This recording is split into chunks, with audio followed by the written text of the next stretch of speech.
Good afternoon, everyone, and welcome to the live Q&A with me, Professor Michael Scott, on Thursday, the 11th of October. I hope you've been having an absolutely fantastic week. It's been another busy week for us at the university, and we've been teaching away on all our different courses, as well as getting to know some of the postgraduates who are starting with us this year. So that's been a great opportunity as well. But it's a delight to have seen you coming up with ever more of your fantastic questions. Hi, Alex. Great that you could join. Judith, great to see you. Welcome. Thank you very much for tuning in. Jan, great to see you too. And thank you also very much. Shine, how are you doing? Great to see you all. And it's been great also to hear your feedback about potential times for the Q&A. It looks like the poll was won. Redriver, great to see you too. Thank you so much for tuning in. And Matt, hey, you managed to catch us. Great. Welcome to the live Q&A with me, Professor Michael Scott. And the poll that came back was that the overwhelming majority, or just about sort of 60+% of people who were taking part in the poll wanted this to stay at 4 o'clock rather than move to 1 o'clock on a Thursday. So we'll keep it at 4 o'clock for the moment and review it in a little bit of time. Hi, Susie. Hi, Linda. How are you doing? Hope you've all been having an absolutely fantastic week. Excuse me. So as ever, we will be taking some of your great questions. I'll be hoping to offer some answers. We'll be looking at what's on in the classical world around the world, and we'll also be seeing what's in the news about the ancient world at the moment. So to get started, we're kicking off. A question that's come in this week from Brid Spear. And the question is, what is the most important lesson that history teaches us? I mean, this is an incredibly good question and an incredibly difficult one to come up with an answer to, a satisfactory answer to, because history, I think, can teach us many things. But for me, I remember vividly that when I first turned up, hi Sarah, hello from Crete, thank you so much for joining us. When I first turned up at my job in Warwick and walked into the office that I'd been allocated, it was empty bar a postcard. And on that postcard, it simply said, nothing is to be feared, it is only to be understood.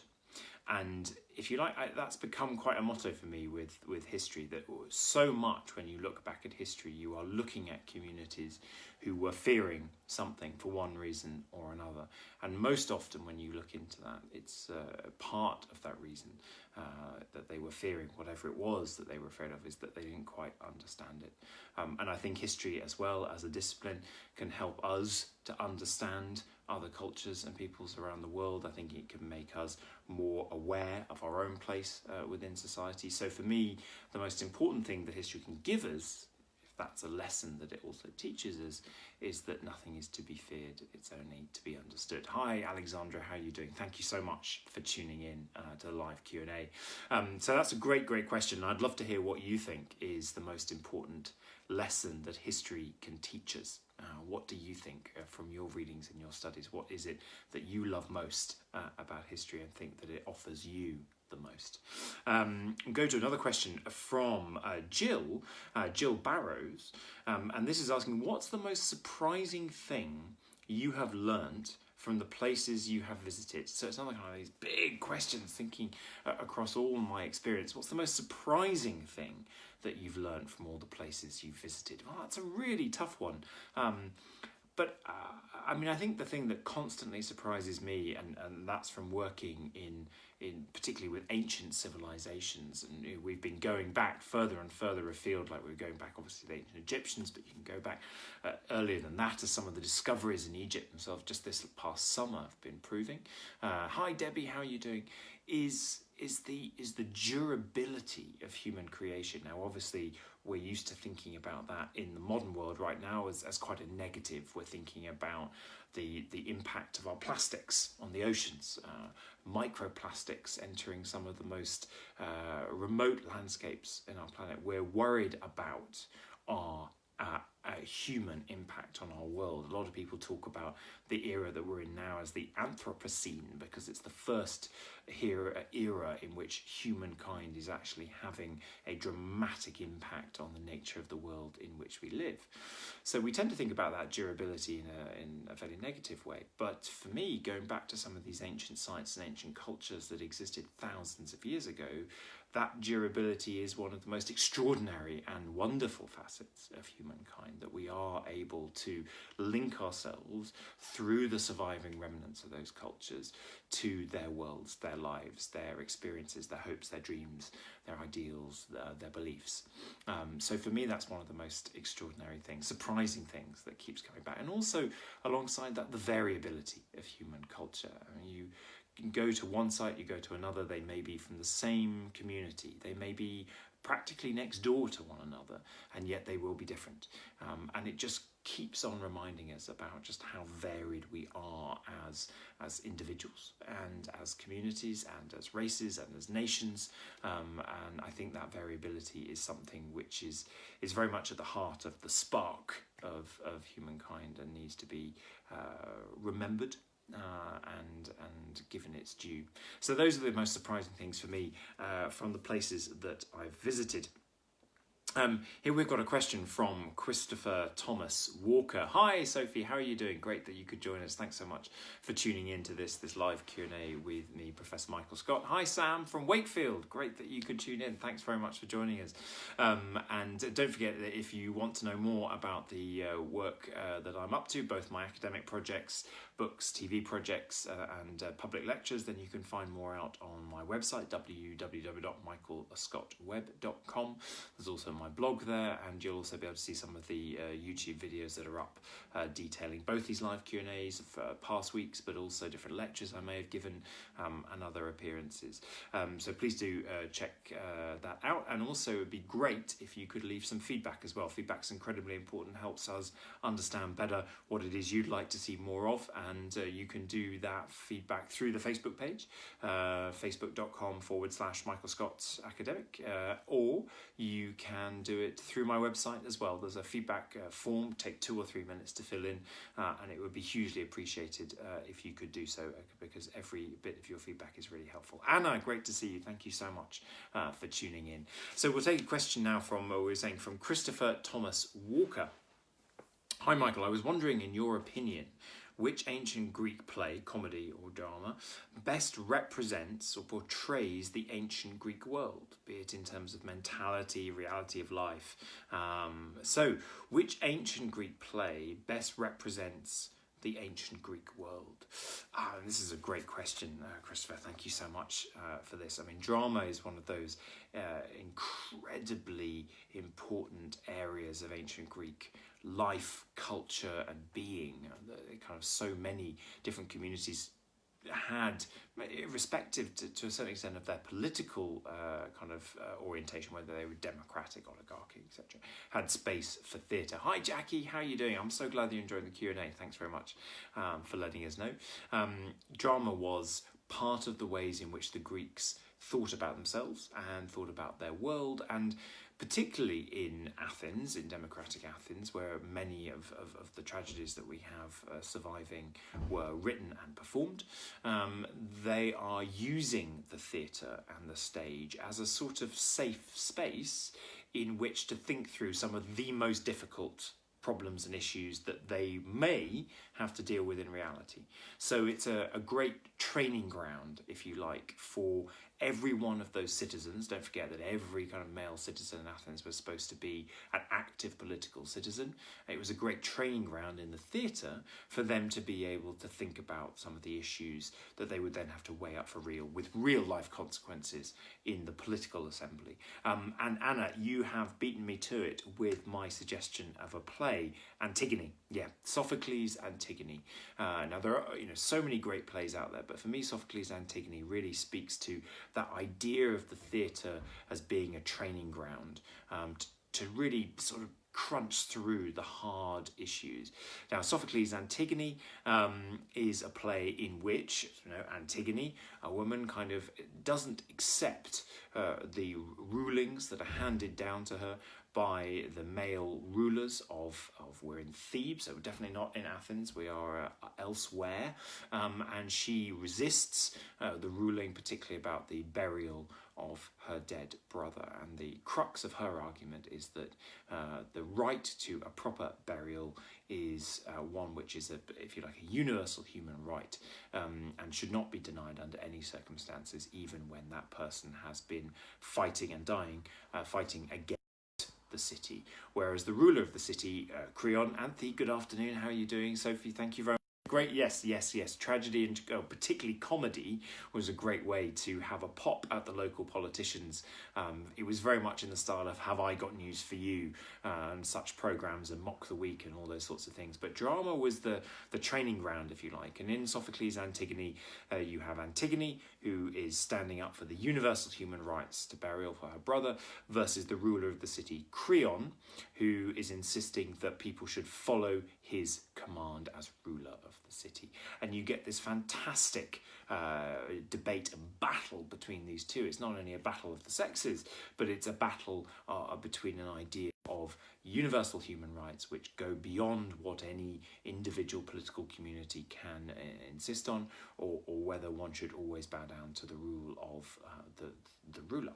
And you get not just that sort of conflict, but sort of within that you get to think about what a good ruler looks like. You know, lots of people come to Creon, his own son, as much as anyone else, and they talk to him about, you know, should a ruler be willing to change their mind? Should they be willing to rethink their decision? Should they be willing to take advice from others? Or is that a sign of weakness?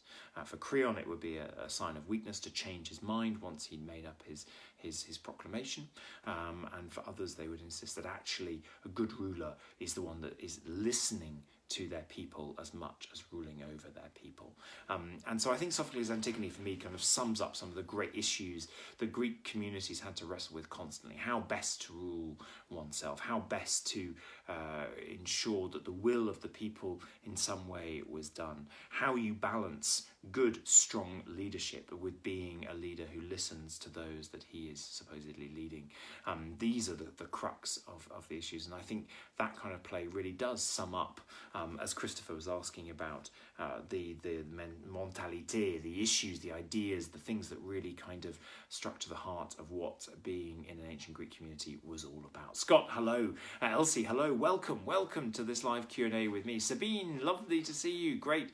And thank you very much. I'm so glad you've enjoyed the recent TV programmes. Kimberly, great that you could join us. Thank you so much. Welcome, everyone, coming in to join this live Q&A with me, Professor Michael Scott. So we just had a great question from Christopher asking about which kind of ancient drama or comedy best kind of sums up the mentality and ideas that are at the heart of Greek culture. Christina, hello. Richard, hello. Welcome.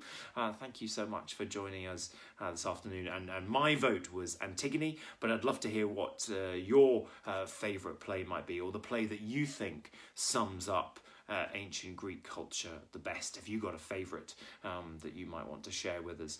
This year and every year at Warwick Classics Department, where I work, the undergraduate students put on their own production, which we support. It goes into the main arts centre of Warwick University, the main kind of professional stage, and we support that with a series of lectures. And there are both public performances, so you can get your tickets for it. It'll be on the 24th of January 2019. And then we also do a schools day in which we get about 550 plus school students to come up, and we give them a series of lectures, and then they watch a performance of the play to think about the issues. And this year it is Aristophanes' Frogs. So if you're interested in coming along to watch the public performance of that, or if you've got school kids in schools, make sure it's suggested to your teacher and they get an application in fast, as places are really filling up very, very quickly for the schools day. But that'll be the 24th of January 2019 is when the public performance is, and then the 25th of January 2019, the Friday, is when we do the schools day. And that's a great chance to get up close and personal with one of the ancient Greek masterpieces of theatre, and with a modern twist. Aristophanes' Frogs is being performed by Warwick Classics this year as a musical, kind of along with using the ancient text. Chris, how are you doing? Thanks so much. Matt, great. Oh, you're coming to the public performance. Brilliant. Bring everyone, get your tickets in, and there will be a discussion, a round table discussion taking place in the theatre after the public performance, so you get your chance to ask your questions about the play as well. Sean, the port in Piraeus. you have to remind me what that links to in terms of what we're thinking about. Elizabeth, hello. You want to more from Dorcas in Austria, Salzburg. Sabine, thank you very much indeed for joining in. I'm so glad that you could join us today for this live Q&A. We'll take a break from questions and we will talk about some of the things that have been in the news recently of the classical world. So these were just some of the things that occurred that I was keeping an eye on this week. And of course, if you've seen some more, then do let us know either now live over the Facebook Q&A or indeed through the Facebook page afterwards, and we can always give them a shout out next week. Ricciardina, ciao, sei a Siena, bravo, bravissimo. Bevi un ben cappuccino per me. Ho bisogno di qualcosa da bere in questo momento. Anyway, we were going to do in the news. What's been in the news? So, many starting in Italy, in Pompeii. Many of you will be seeing this. I think we posted it on the Facebook page recently. An incredible garden space has been uncovered in Pompeii in this past excavation season. And some of the beautiful wall paintings that decorated the walls around this garden have also come to light. And these include drawings of nymphs and satyrs and fauns, but also incredible apotropaic serpents, and it's absolutely stunning. The clarity, the colour, the richness, the vitality that these paintings have, even though they are 2,000 years old. Absolutely extraordinary, and really, really wonderful. So that's just being published a little bit more by the Pompeii excavation authorities, and hopefully we'll see more of that in the months to come. Moving over to Greece, we've also had some great news from Nemea. Now, Nemea, some of you may be familiar with, is one of the sites of ancient games. Now, there were 4 sets of ancient games. Kimberly, your friend's doing it for our MA topic. Fantastic. Joe, Usher, thank you so much for joining us. You love the Persians as one of the great plays. Absolutely. Aeschylus's Persians, the first fully surviving ancient Greek tragedy written by somebody who was actually on the battlefield at Marathon in the great first battle against the Persians. Absolutely extraordinary play.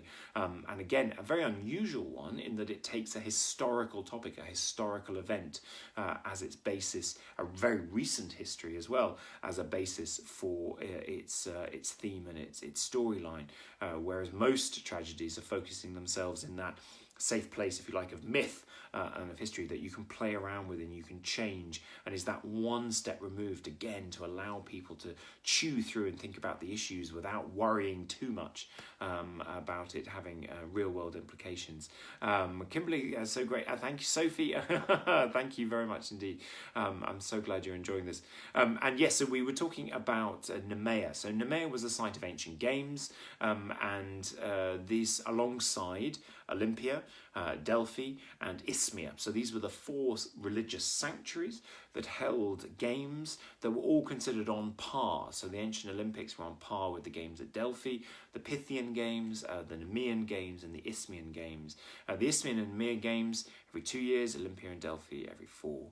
And at Nemea is not only a fantastic archaeological site with a great stadium in an extraordinary surviving condition, even with the tunnel through which the athletes used to process before coming out into the arena. And that tunnel is fascinatingly full of graffiti, ancient graffiti that's been written both by the athletes themselves and by some of their admirers. But they've actually now, just this season, discovered an untampered with, so unruined and unrobbed, much older tomb, a Mycenaean tomb at Nemea. So it's showing that the history of this site is going back way before the Archaic and Classical periods. Kerry, oh great, thank you. I'm so you really enjoyed Herculaneum when you went there. Yeah, absolutely. It's my kind of favourite site, even above Pompeii. Although it would be lovely to see the garden that's just been uncovered in Pompeii. And great wine in Nemea, says Christopher. Yes, indeed. Nemean wine is absolutely fantastic. One of the best that Greece has to offer. Although don't discount Retsina. I always say don't discount Retsina. If you go for a good quality Retsina, there's bad Retsina and there's very, very good Retsina. So if you get a Nemean red and a bit of Retsina, and you'll be very, very happy indeed. So yes, this unpublished Mycenaean tomb in Nemea is very great news, and so they'll be carefully unpacking that and investigating that, and we're looking forward to seeing some of the publications from it. And then back over in Britain, kind of in Salisbury, so a late 3rd century Roman coin hoard has been found at Salisbury, which is just one of these, isn't it marvellous that we can still be finding and tripping over these things left here by the Romans from 2,000 years ago, from their occupation of Britain 2,000 years ago.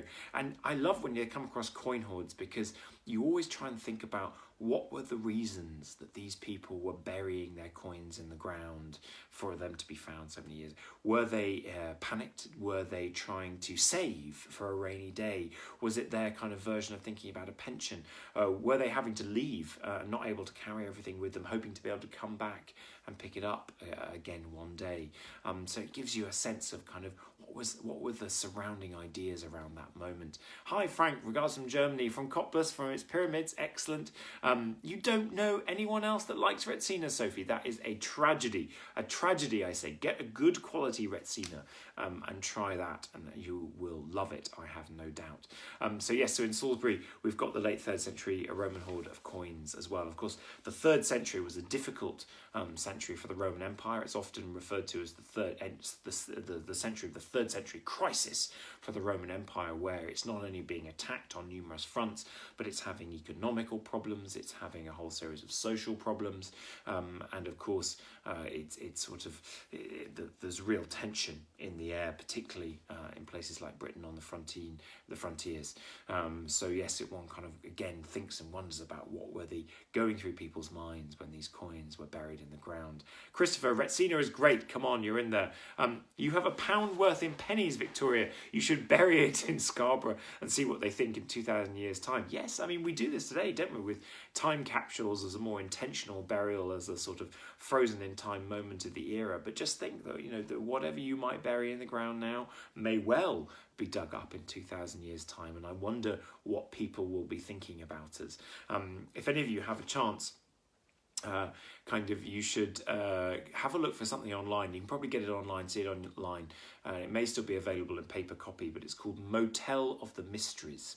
And this is a line drawing kind of cartoon book looking at an American motel, but from the perspective of it being investigated by archaeologists in a couple of thousand years' time, when there's no written evidence about what a motel is and what people did there, and it's having archaeologists are investigating it from kind of first principles of archaeology, trying to work out what's going on. And it's a brilliant skit on so often how much we do get it wrong. So there's a great scene in there where a room is uncovered in the excavations, and there's a bed and there's a skeleton lying out on the bed, and he's got some weird device in his hand, and everything in the room is pointing towards this big black box that's up high on the other side of the wall. Of course, we would recognise it as it's somebody lying on bed watching television, but they're investigating it thinking, well, everything seems to be orientated towards this representation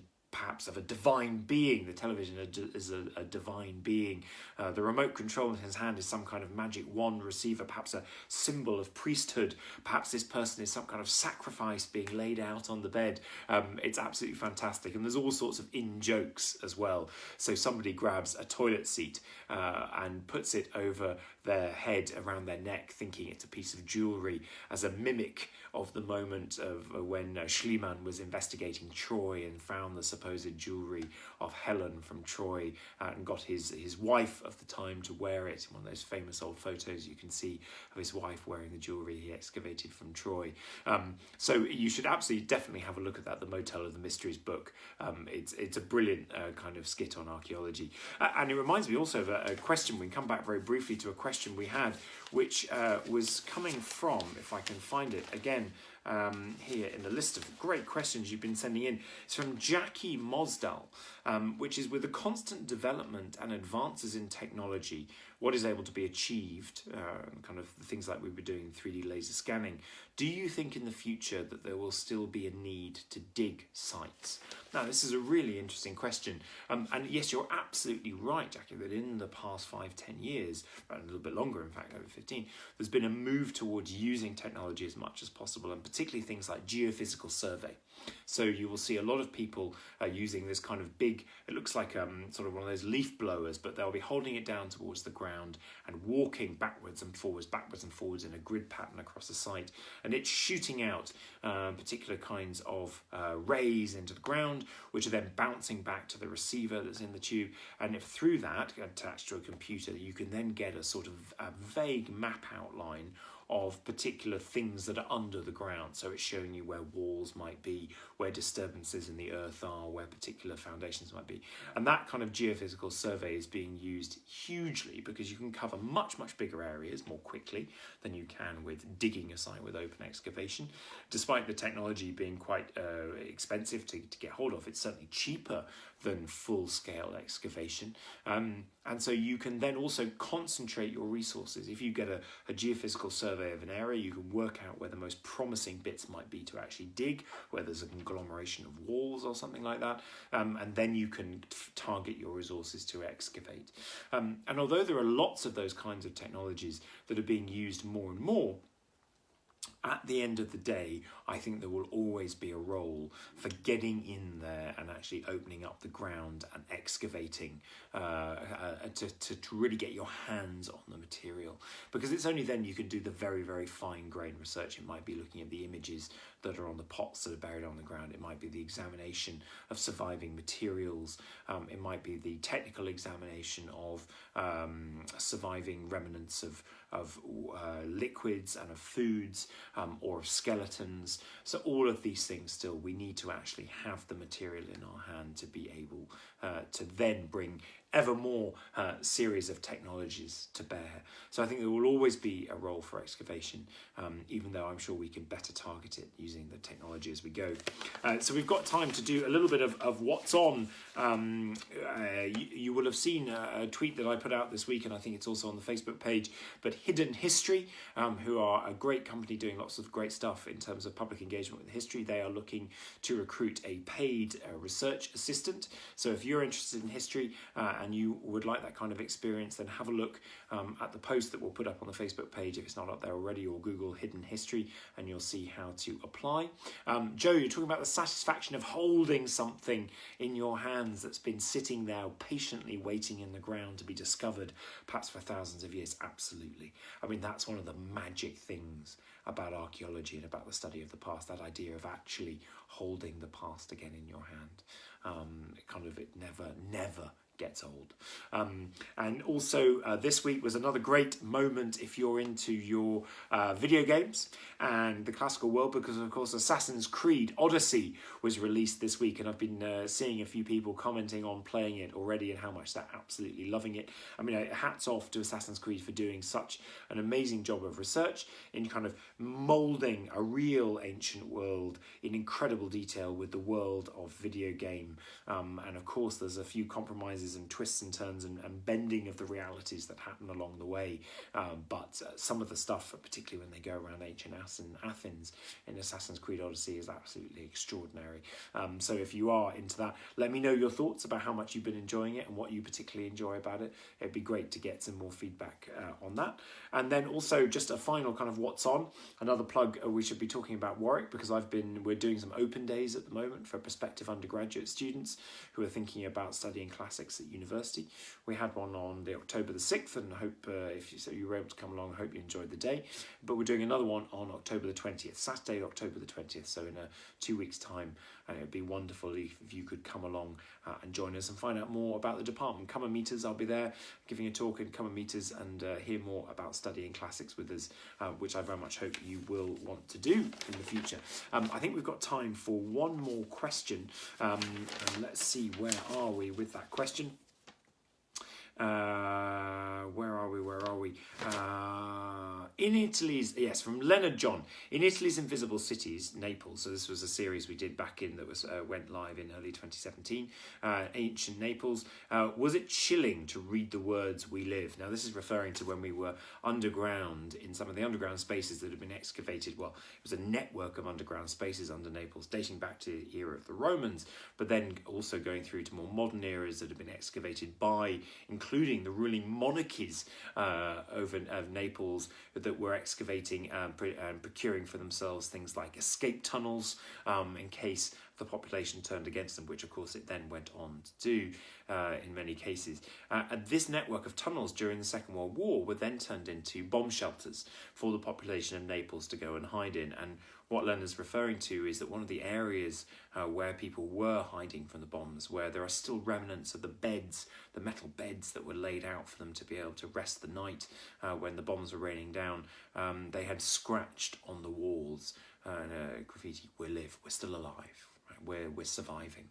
And it was indeed chilling to read those words, that again, that direct reach out between the past and the present. But for me, what was even more chilling than that was that alongside the remnants of the beds, there were also remnants of small toy prams that had been brought down there by the children that were down there passing their time as well.